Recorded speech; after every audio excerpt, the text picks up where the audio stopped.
Welcome to episode 3 of the Soccer Card Collective. I'm James, also known as Mad City Collector on Instagram.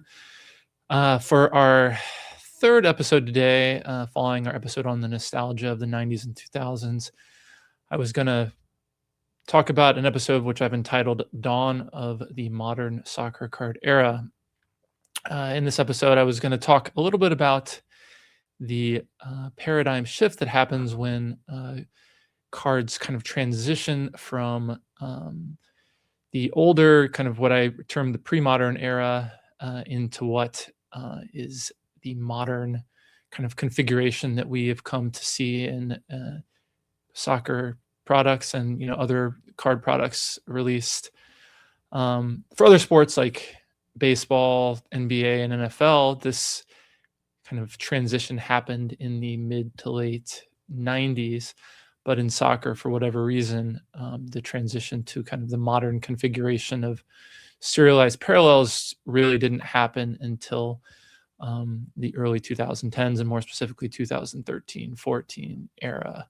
While there were a few sets that I kind of mentioned before, the 98 and 99 Merlin Serie A release, and also notably for a lot of collectors, the Upper Deck Manchester United team sets that were released in the early 2000s kind of teased this modern serial number configuration, but after those releases, nothing really caught on, and the companies really regularly released anything with the modern parallel serialized configuration. After discussing a little bit of the psychology that changes with that, I'm going to kind of go into the early sets that really set the tone as the first modern sets in soccer cards, and just how, looking back at, one of the things I like to do is look back at the old descriptions from whether it's Beckett or Cardboard Connection, talking about those releases and just going into kind of the checklists. And when I'm looking back at all of these sets, looking for things to collect, going back at looking at the old checklist is really informative, because a lot of the cards really don't show up that often, and they're not that visible, whether it's on social media or auction sites. And it really, they're not top of mind a lot of times when collectors are buying and selling, and so it takes a little more patience to really wait for these or find these or know what you're seeing when you see them. So going back to the old checklist, I think, is very informative in terms of things you can look out for in terms of deciding what to collect. So I'll go into those, and how, I've collected them, potentially show a couple of the cards that I've collected in that early era, and how I arrived at kind of the decision to, buy those. All right. So just a little bit at the beginning, this paradigm shift that happened with modern collecting. With the older, pre-modern sets, there were very kind of limited ways to collect those. And really, you could collect the whole set. You could collect just the team you liked. But outside of that, there were some slightly rare inserts. You could also collect in a lot of these. The other thing that a lot of collectors do, as I mentioned previously, in the pre-modern eras, there are kind of niche releases that are kind of oddballs. And so those are kind of almost, there's theoretical rarity in those. There's a poor understanding probably of how much of it actually exists, unless you how much have survived, type of thing. So it's really more of a conceptual kind of rarity, and you can look into pop reports. And then the other kind of rarity, since grading has become more popular, is just the only way you can kind of elevate that is go to the grading rarity, which is obviously, it's there's some objectivity, but there's a lot of subjectivity to like differences between 9s and 10s or 8s and 9s and things like that. So you really are kind of paying for the kind of subjective grade on the cards, but that's about as good as you can get for kind of differentiating different copies of those cards. So I understand why it exists. It's not completely arbitrary. It gives just kind of a third party thing. But obviously PSA 10 grading 9s, even in certain cases, have just the premium on those kind of is out of whack in my view in some situations. But so what changes when you go into a modern configuration where you have, a base set on even parallels, and then to those base cards, you have different, you know, parallels that have usually a different color.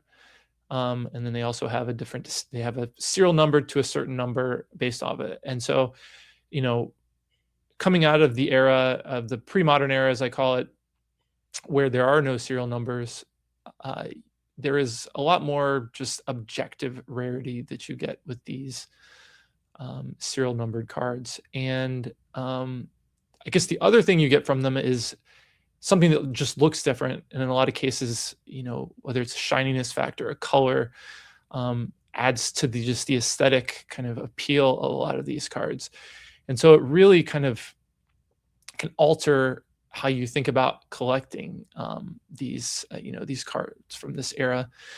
And it really opens up a lot of creativity to how you would want to collect. And so depending on lineage of certain sets and cards, you can, within a single set, you can collect, multiple of the same parallel, whether it's, what the popular thing with a lot of collectors is the gold, whether it's gold prism. Sometimes you can, people can do color matches of their favorite team within the same set.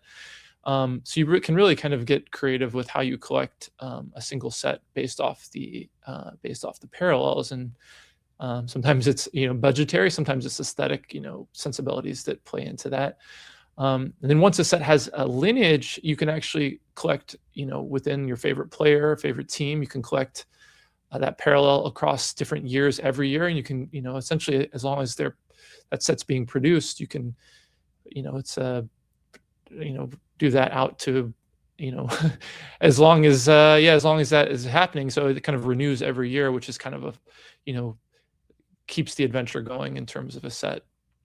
Yeah, also within a set too, if you have especially if you have specific player interests, the idea of rainbow collecting started happening as soon as these modern sets started being produced. And that's a really fun way to interact with a set, and just seeing whether it's which parallels you like, or just kind of it's a really way to interact kind of with the player that you like. So those are just kind of the few ways that I think about collecting those.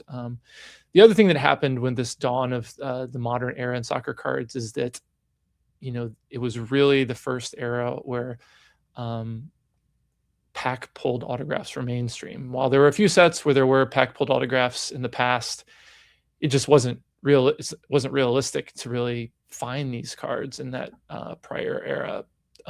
So now the autographs within the pack pulled sets became a chase. And with that, I think autographs make sense to a lot of people who maybe aren't necessarily card collectors. And I think it can draw on a lot of people, that idea of having an autograph of a player. And so I think that is a big draw into people, especially initially, into a lot of these sets. But as you get deep into it, what I've seen and listen to commentary on it, you can kind of fall into two camps with it.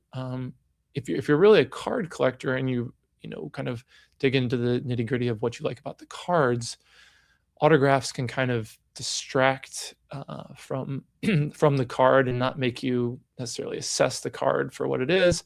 It can add to the card.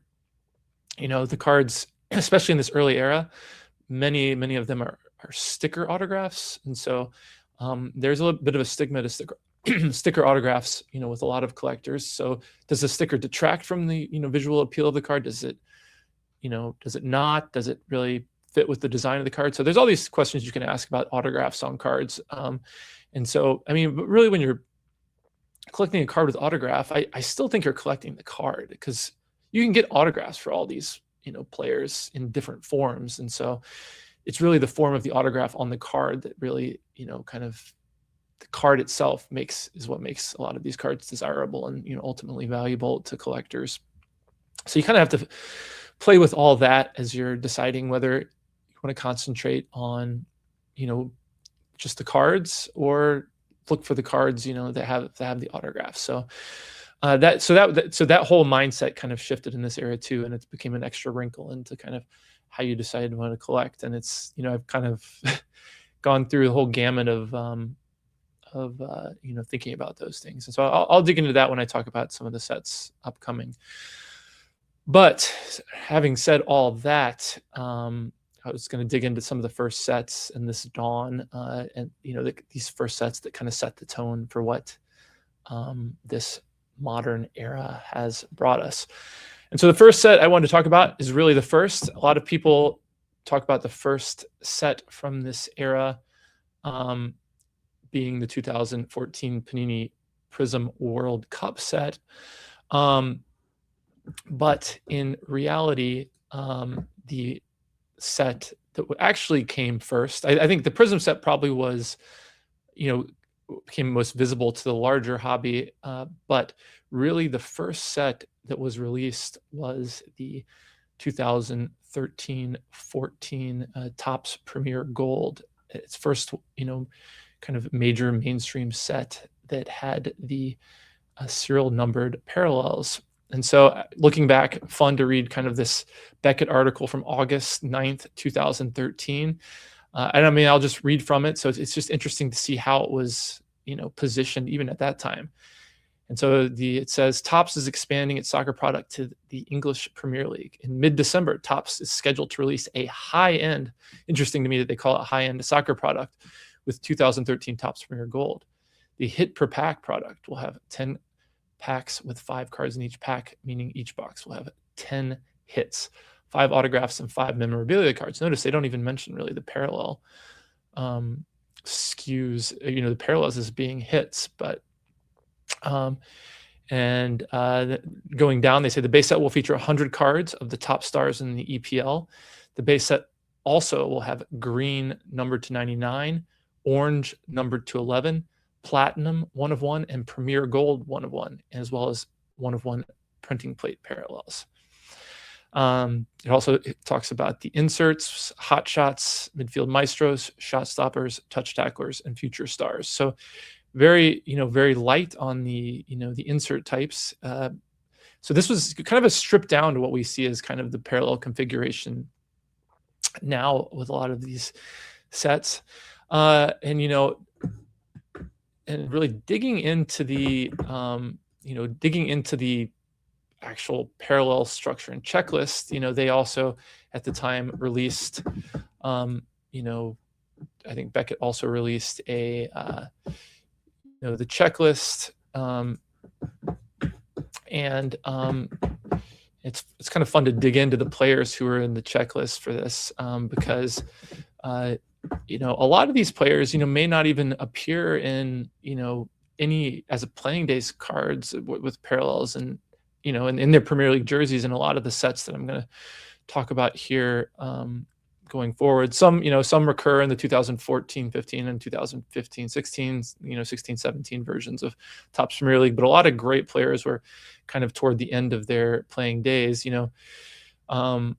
It's this was kind of the first Topps set that had Wayne Rooney depicted here, in the Manchester United jersey with the numbered parallels. Other players like Gerrard, Suarez, let's see who the other ones I see, Eden Hazard, a lot of them, in Chelsea. So for Chelsea collectors, this is a great set to collect. Suarez, he moved on to Barcelona shortly after this, so he's got some high-end cards in his Barcelona kit, but not many. John Terry, this is one of the last sets toward the end of his career. So and the thing about the parallels in this set that isn't necessarily true of the later releases of Topps Premier Gold is there's a shiny foil aspect to them, which makes the set really, really nice. And this was also the last season of Ryan Giggs.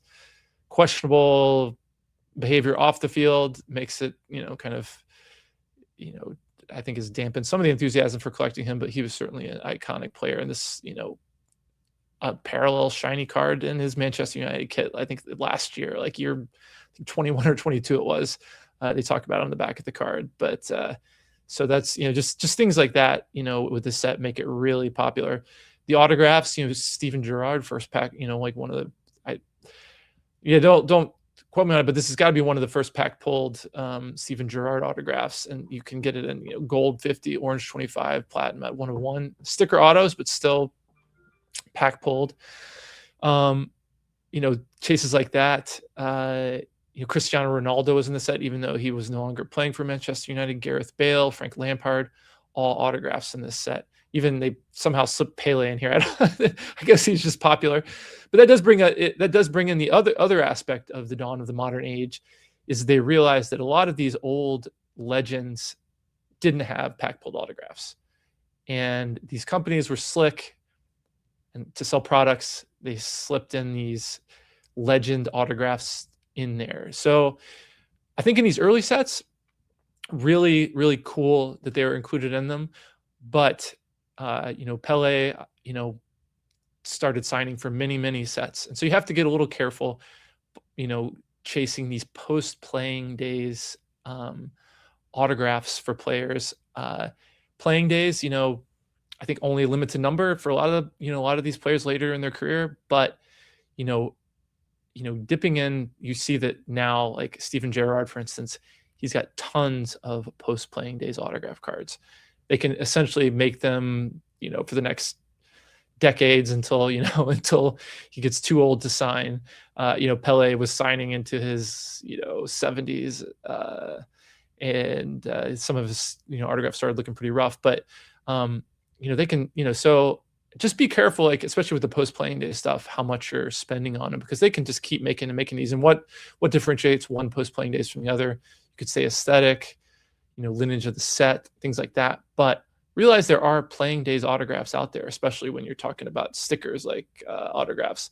If it's a first year like on card autograph from a Steven Gerrard, I can see how that could have some cachet over a sticker. But what makes a lot of these early playing days autographs unique to collectors is they are going to have a very limited release, and you can't make any more playing days cards after they stop. So that's a really cool wrinkle that you could add into how you approach collecting autographs.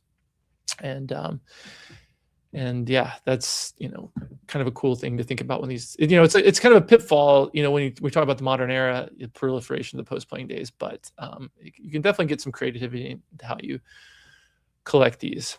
And so kind of just a little bit of show and tell. Like, I really love this set. I only recently started collecting it. Here's the green foil. You can really kind of get a feeling for how it shines. Wayne Rooney, one of my PC players. Seen a couple posts recently about Rio Ferdinand in some of the old Upper Deck sets. This is the orange out of 11 parallel. Again, you can see this foil shine with it. And the way I approach collecting this set, as a Manchester United fan, really great checklist. A lot of the players from the last Premier League winning team for Manchester United, I've been a little bit depressed about their performances since the 2012-13 season. And even though this is a 2013-14 set, it does, have a lot of the players who are on the 12 and 13 team. And so as opposed to collecting a lot of the Manchester players who've kind of flamed out in the last decade plus, I decided to go back and really collect the team set for this set. And I just, it's been really fun and awesome to collect these players that I rooted for back then. Some of them are, holdovers from the, 2000 era, which I, talked about. So you're able to collect them in, kind of this modern configuration, which is fun. So yeah, you can, like I said, there's the 13, 14, 14, 15, 15, 16, 16, 17, Topps Premier, or even 17, 18 Topps Premier Gold configurations. But I think 2013, 14 is the best of those as far as, aesthetic and just, it being the first of the kind of modern parallel configuration. They did a 2018-19 Topps Chrome Premier League 2, which was a really cool set. It's kind of hard to find a lot of the good players in that set.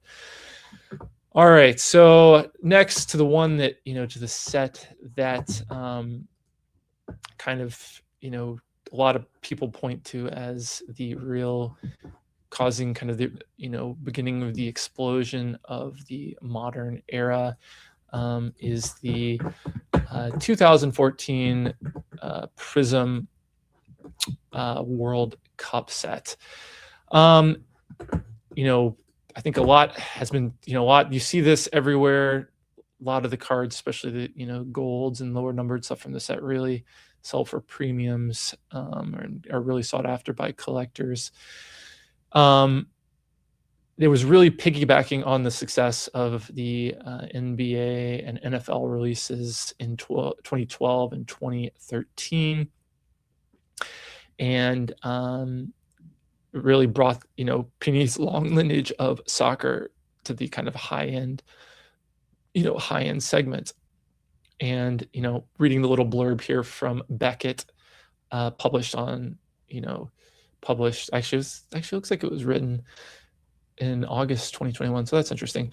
But it says 2014 Prism World Cup is one of the most important products of its era, and that's not just for soccer cards, all sports cards. It brought soccer to the hobby's mainstream.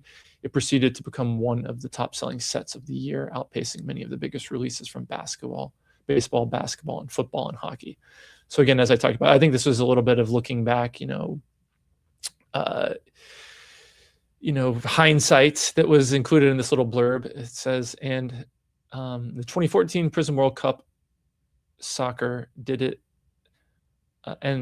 was a configuration that bucked the trend of hits in every hobby, with every hobby box. So its impact continues today, offering key cards of some of the world's biggest players, as I said. So most people have heard of the set, or aware of the set,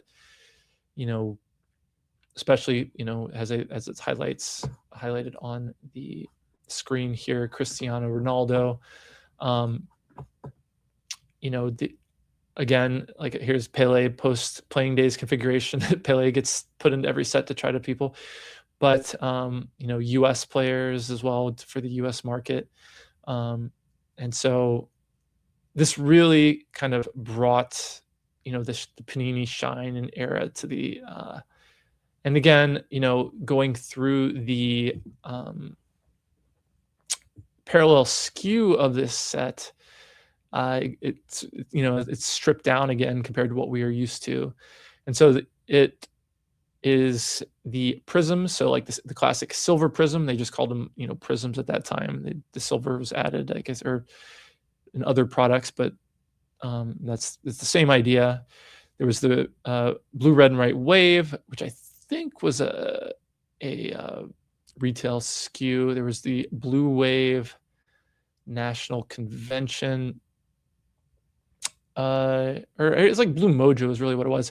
So that was, I think it's pretty well known that print run was, I think it was to 55. I might be remembering correctly, but that was what it came down to. So the blue kind of wave mojo from the national convention it's a pretty rare parallel. It's not serial numbered, so you have to kind of done your research to know that it's only serial numbered to 55. Great color match for Messi, especially. There's also the yellow and red prism, which is a nice color match for Cristiano Ronaldo. The blue prism's out of 199, red prism's out of 149, purple's out of 99, green crystal's out of 25, gold prism's out of 10. I'm not really familiar with the Father's Day limited edition, to be honest. I think those were out of 7, but I don't think they had like a color to them. Also, there's the gold power prisms, which is the first time the superfractor aesthetic was brought to any of the prism products. 1 year later, it was brought to the football products. I can't remember if it was brought to the basketball products. I know it was brought to the football products about a year later. But then there's also the black prisms, which in this set have the finite, even though they weren't called finite, they do have the finite aesthetic. There were also the yellow and green El Samba prisms, which were actually auctioned off as opposed to put into packs. So again, stripped down. I will say just commentary about the colors they chose. Gold prisms, gold powers, fantastic. Black, obviously long lineage, but the fact that purple prisms out of 99. I mean, the green crystals look really nice, and especially are great with the color match for Brazil. But purple was a questionable choice for the out of 99. I don't think it looks that great. But the red and blue being numbered higher, it's cool because a lot of countries have the color matches with the blue and the red, which are great collectible, cards, but they're not, super rare. So it makes it fun to collect because you can find them and things like that. As an example, I will show like one of the ones that I have,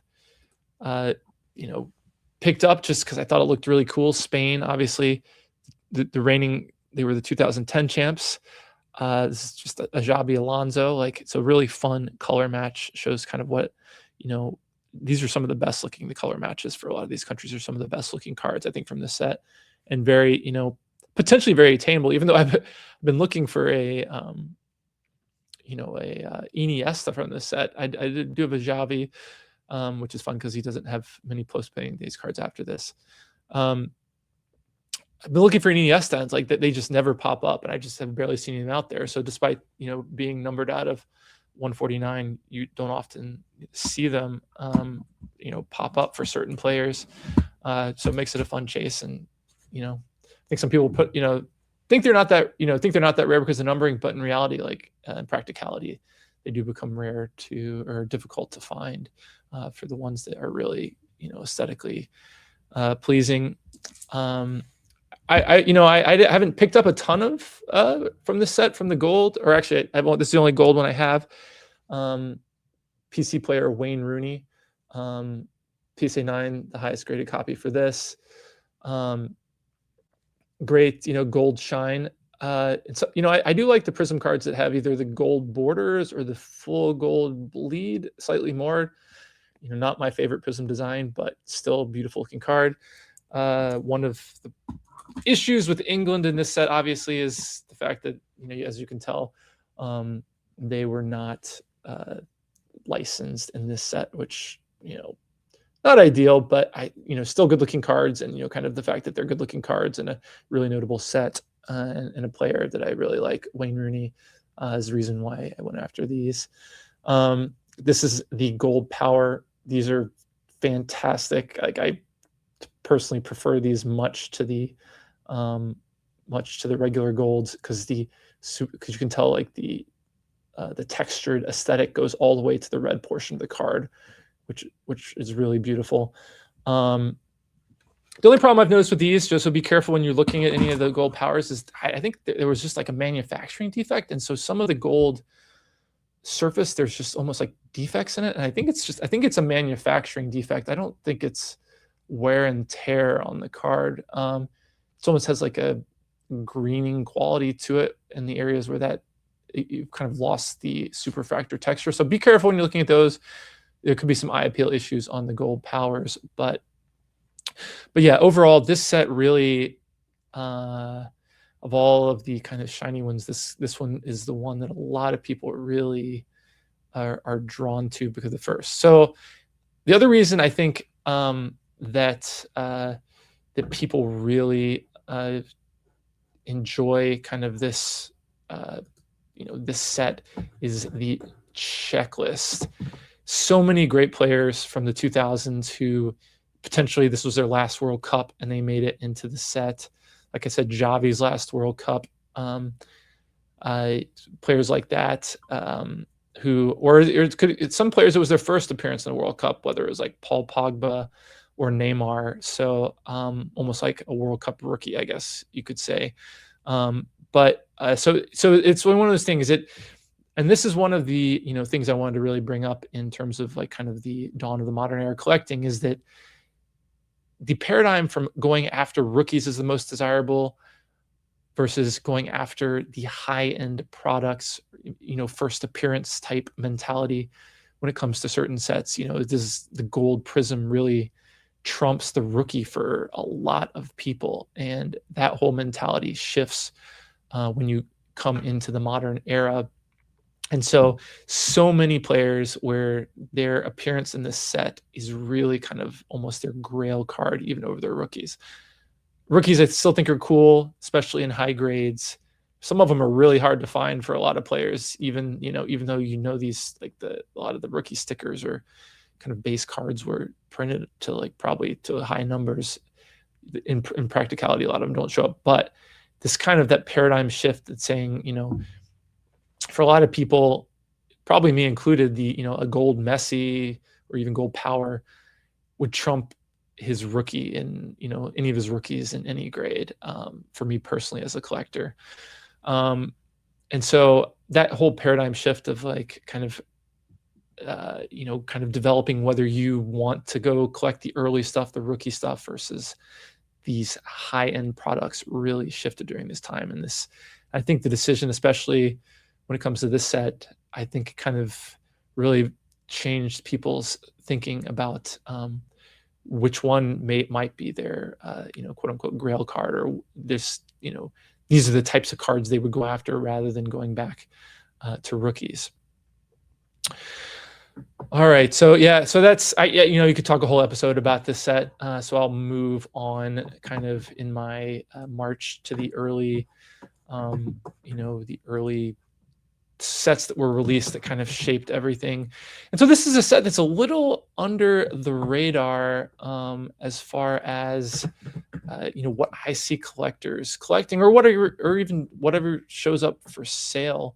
And that's the 2015 Donruss Soccer. So this was really, you know, this article from Cardboard Connection. Let's see here. Do they give a date on it? They don't give a date on this one, but here's what the product detail said. 2015 Donruss Soccer bringing the venerable brand to the international pitch for the first time, mixing national teams from around the world and several key professional clubs.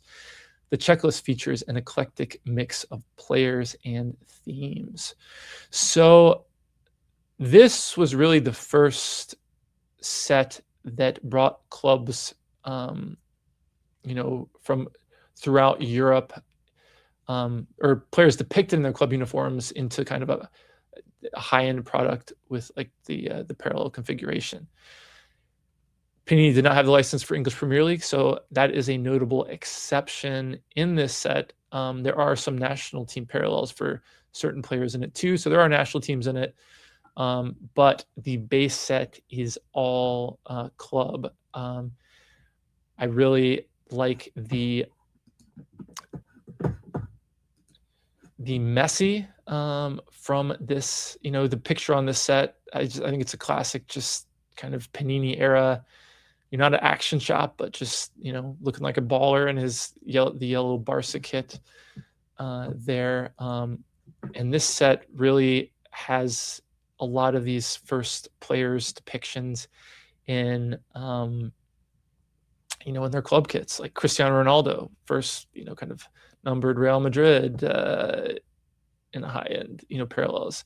Gareth Bale, Sergio Ramos, like, so Real Madrid's got some like, you know, kind of legends in this set. A lot of smaller clubs too in Europe. You know, Bayern Munich, another big club. I want to say smaller clubs. I mean, they're big clubs, but like not from you know, not from one of the big five leagues. Paris Saint-Germain. You know, they have random clubs like Club America in it. So they kind of got a little creative with who they included in it. But base set of 100. Then there's a 21 card base set national team photo variation for players like Neymar, you know, goalies, defensive players, kind of inserts. You know, they really Panini as they are kind of up the game as far as inserts compared to what Topps did on you know, their first Premier League set. And so lots of great parallels, you know, no kabooms yet or anything like that, or downtowns, or as we say, or in soccer we call it national landmarks in a lot of cases. But and you know, Pitch Kings, like this is a beautiful insert that I just don't see much of. You can get it in all the parallels too. Like I just in terms of prepping for this video, I was just looking back at the Pitch Kings. I'm like, wow, those are really cool cards. Like I may, you know, actually put in a save search to start looking for those. The beautiful game signatures, despite being, you know, sticker autos, the beautiful game signatures lineage are some of my favorite autograph cards from, you know, from aesthetic standpoint. Even year to year, even the subsequent releases of Donruss. But this is a great kind of almost under the radar set. The only problem is you just don't see it, like the cards from the set appear very often. But it really, like I said, it sets the stage. This was like, players in their club kits. Obviously, Prism was players in their national team kits. So this kind of really brings up, how do you like to collect the players you like to collect? Are you a fan of a national team? Are you a fan of a club team more than a national team? I kind of, the majority of players they spend their time in club kits. So I'm almost more drawn to players in their club kits than international kits, because really all these international games and tournaments only come around, very sporadically. So, but obviously if the player had great success in their club, in their national team, like, Messi winning the World Cup in his national team really kind of upped, I think, the ante for people wanting to collect him in his national team. Because up until that point, he had just, frustration after frustration. So I think that may have put people off initially in his national team kit, but now it's, national team kit's probably just as iconic as his Barca kit. So that there is that dynamic that's now in play with the modern sets. Like, are you going to do both? As a player collector, probably you're going to do both, but I don't know. You may just prefer them in the club kit. So, like, for Wayne Rooney, I definitely prefer him in his Manchester United kit to the England kit. Even though I did hit a point in my collecting of Wayne Rooney where I was like, do I just want to stick to Manchester United, or do I want to go into national team? And because I liked him as a player, and a lot of the great sets, a lot of the real high end sets he was in his England kit. So I have dipped into collecting him in his England kit for kind of the reason, because I enjoy the sets that he's depicted in his England kit.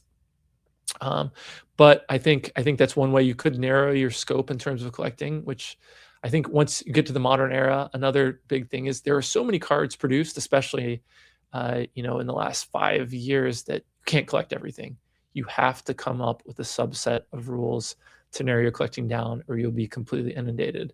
And I will say, just anecdotally, my personal, I didn't really start collecting Wayne Rooney until the last couple years, partially because I had seen some collectors collecting him, and they just were buying everything of his. And I was like, this just looks terrible. There's like way too much stuff, and I don't really like all of it. So when I came back into it, I realized I can just hone it down. Like, whether it's Manchester United jersey and just to a few sets that I really like during his playing days, just narrow it down to that.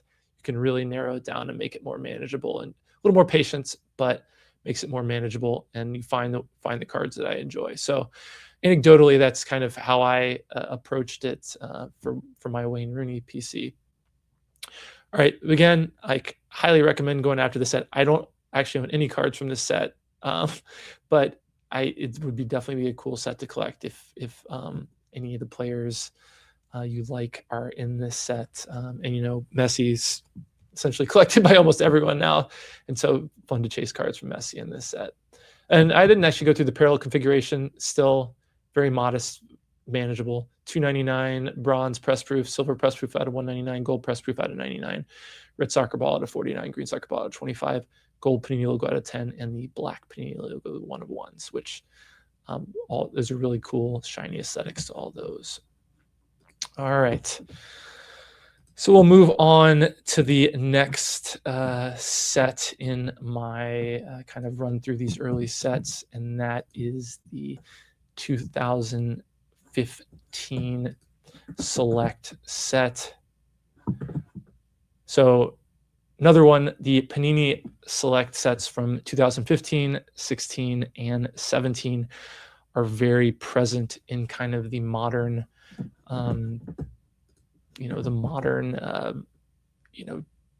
like views people's pages. These are very desirable, very they're not, the Prism set specifically, but they have all of, a lot of the shine and Prism aesthetic that people have grown to love.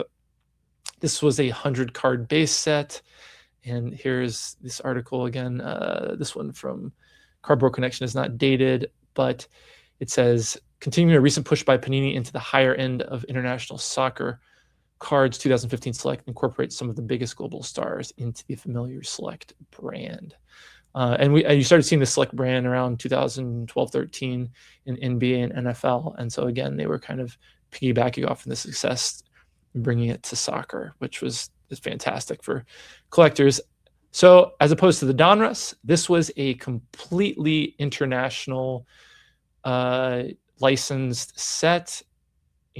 Obviously Messi and Ronaldo have to be in this, and so pretty much every player has a base set version, and then there were also base set variations where it's just essentially they just changed the color of the player's jersey, but almost indistinguishable unless you know what you're looking for. They said it was usually the white or lighter colored jersey is the one, which is the away jersey variation, darker for some players, but it was usually the lighter version, or actually the base cards had the whiter, lighter color version, and the variation had the away jersey, usually the darker colors. So that's if you're looking at them, but I think it does distinguish on the cards whether they're the kind of base set checklist versus the base set variation. So I don't know if I think probably usually the base set's more, but the variations are almost indistinguishable visually. So I think they're both kind of both good to collect, but maybe a slight premium on the base sets. But again, great parallels, equalizer parallels. I think are some of my favorite for this one. Essentially players celebrating. These are some of my favorite inserts, to be honest, from as far as design goes from the Prism era. And again, very manageable checklists, or sorry, parallel structure: blue 299, camo 249, red 199, orange 149, purple 99, tie-dye 30, pink 20, gold 10, green 5, and black 1 of 1. So again, very manageable to do rainbows and things like that. Again, so like if you're if you're a fan of the club team, this is this is not going to have the players in their club jerseys, but if you're a fan of national teams, this is a fantastic set to collect a lot of players for. And again, this is going to be another reason to collect this first Panini Select. This is before Select had the mezzanine and field level. Some people don't like the fact that the base set was incorporating the 3 tiers. Other people like those tiers have different design aesthetics that people actually maybe prefer to the set, would be included. Again, actually, I don't think I own a single card from this set, but I just as an exemplar, like for what I was just talking about, as a PC Wayne Rooney, I collected the gold, or actually I collect the whole rainbow of his 2016 field level, and these field levels, certain of the field level parallels have the kind of this X-Fractor, what we call X-Fractor aesthetic. The glare is not great, but you can see the aesthetic in it. These are the black 1 of 1 and the gold out of 10.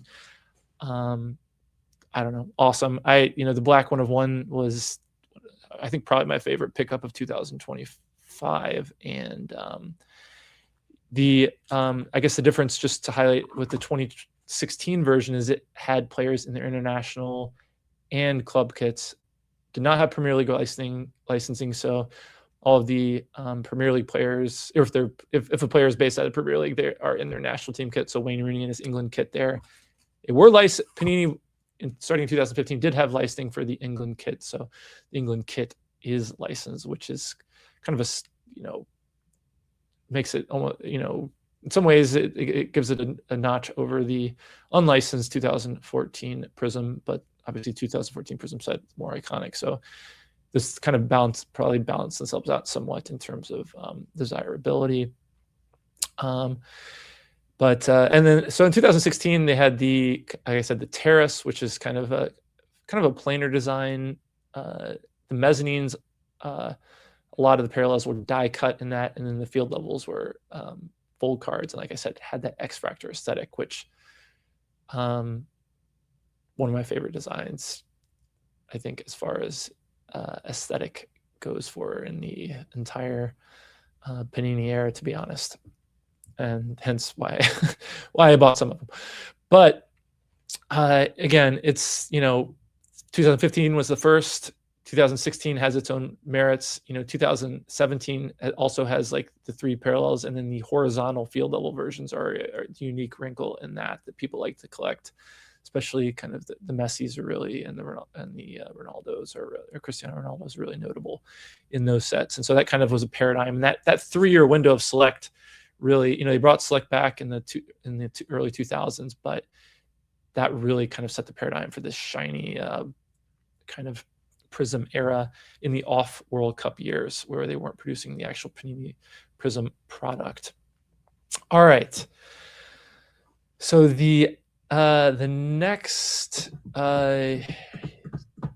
set I go into is kind of a shift from this shiny card era into the other aspect of high-end modern products. And that is what most collectors are aware of, is the okay, did not come up. Is the 2016 Panini Flawless. So this is the high-end autograph, high-end patch.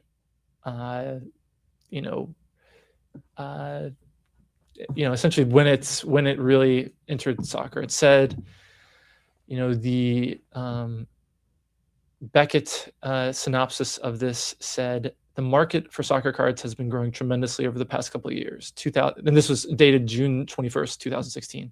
2016 Panini Flawless takes it into territory that side of the hobby hasn't seen. While there has been high-end products, none marketed in the North American market have come close to the super premium nature of this Flawless brand product.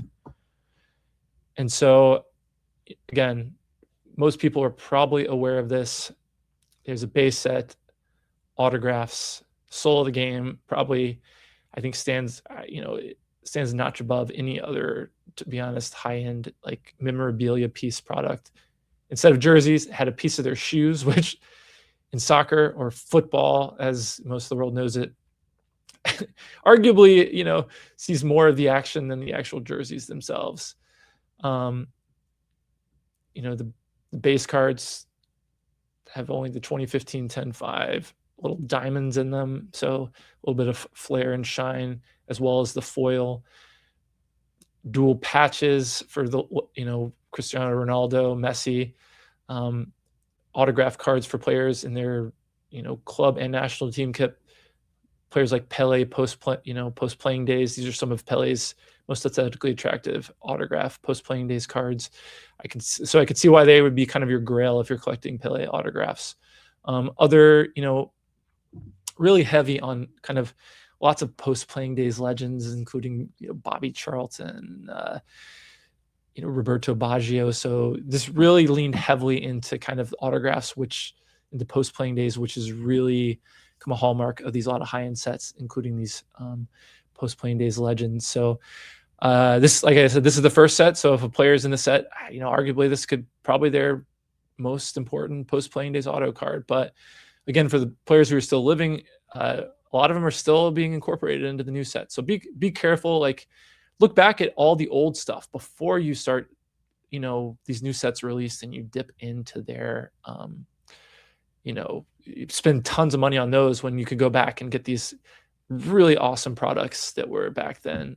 Again, a lot of these can be hard to find, but it's worth it if you patience to find a lot of these cards, and don't blow all your money on the post-playing day stuff that is being released now that, again, they can keep repeating year after year. Think real hard before you spend. And one thing about this set that, there's these gold proof autos for Messi and Ronaldo that keep popping up, and they're numbered as 1 of 1. I guess technically they are 1 of 1s in terms of the images and whatnot.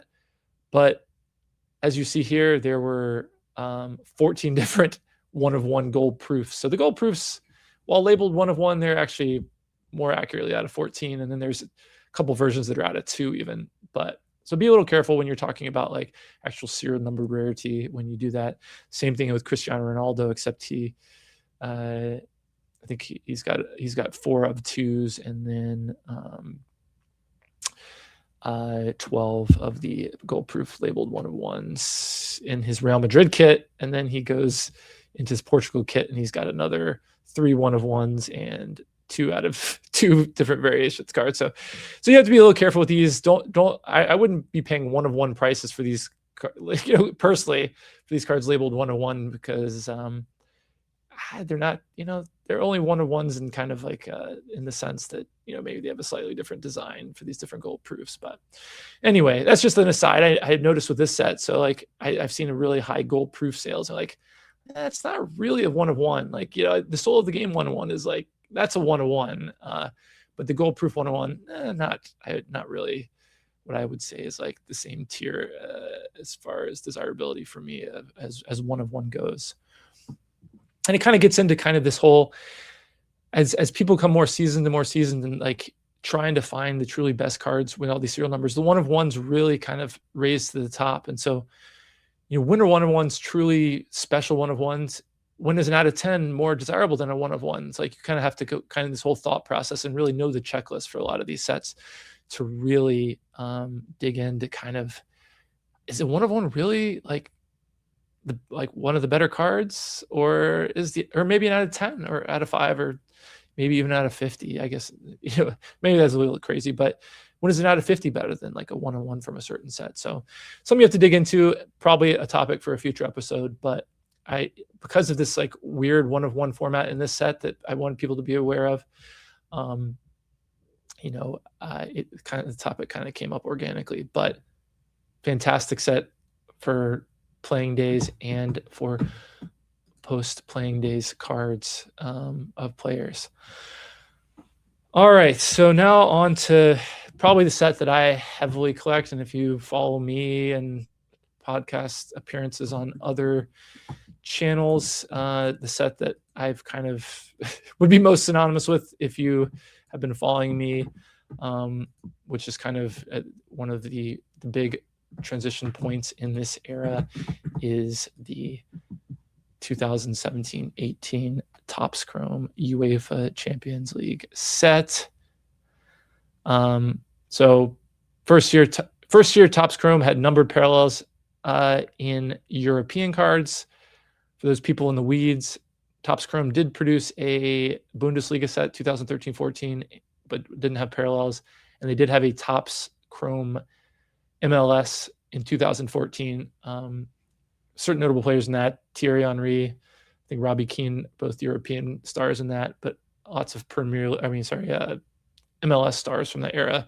Really fun to set if you're into any of those clubs from that era. So it's not the first Topps Chrome soccer, but first Topps Chrome Champions League set. And the Champions League really is the key to this because of the checklist that the Champions League brings. These are the creme de la creme of, European clubs. And, so these are, clubs that have huge fan bases, not even just for the giant of the giants, like, whether Real Madrid, Manchester United, Barcelona, Bayern Munich, but also just, the best Portuguese clubs, the best, French clubs. And so for collectors who, have these fan bases, this is probably one of the first high-end sets for a lot of these clubs and players. So that is really what I saw as the appeal for this. Also, being primarily a Premier League fan personally, while I, enjoy the other European leagues to a certain extent, Premier League was definitely most visible for me in the States, and was just a big fan of it, in the late 90s through the 2000s, because it was on TV the most, and, just so many great legendary players in the league during that period. Again, it brings, these are players, a lot of players, first high end in their club kits,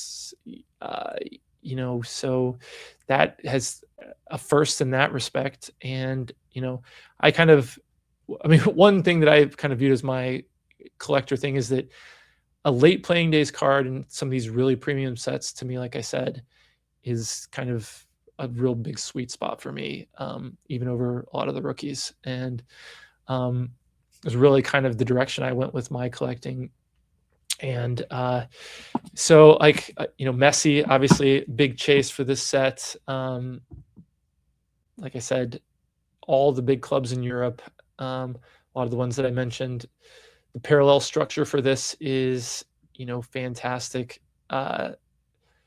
Very manageable if you want to do a rainbow. Refractors, the plain refractors, purple refractors out of 250, blue refractors 150, green 99, gold out of 50.